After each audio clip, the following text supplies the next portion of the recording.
নামটো আপোনাৰ ঘৰ? মোৰ নাম জেকলং দৈমাৰী আৰু মোৰ ঘৰ ইয়াতে গুৱাহাটী সোণাইগুলিত।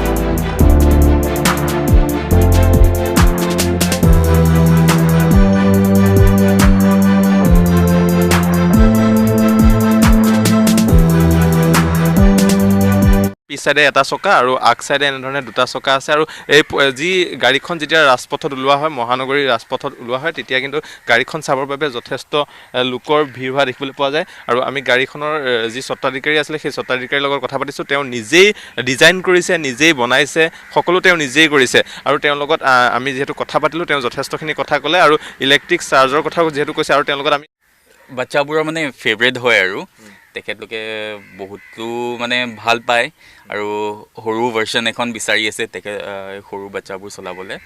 আৰু মানুহবোৰো বহুত ভাল পাইছে। বহুতে বহুতে মানে বুক কৰিবলৈ ওলাইছে, কাৰণ টু হুইলাৰ আমি দেখিছোঁ, স্কুটি বা বাইক আজিকালি বহুতো মিছহেপ হৈ আছে, এক্সিডেণ্ট হৈ আছে। মানে সিহঁতে ষ্টেবল নহয়, গাত গোটত লাগিলে পৰি যায়। তো সিহঁতে কিবা এটা ষ্টেবল গাড়ী এখন বিচাৰিছে, কিন্তু কাৰ এখনৰ চাৰিচকীয়ালৈ যাবলৈ বিচৰা নাই, কাৰণ আকৌ পাৰ্কিঙৰ ইছ্যু হয়, খৰচ ভালেখিনি বাঢ়ি যায়। চ' সেইবোৰৰ কাৰণে মানে এইখন মানে বহুতে মানে ভাল পাইছে আৰু। আপোনাৰ নামটো, আপোনাৰ ঘৰ?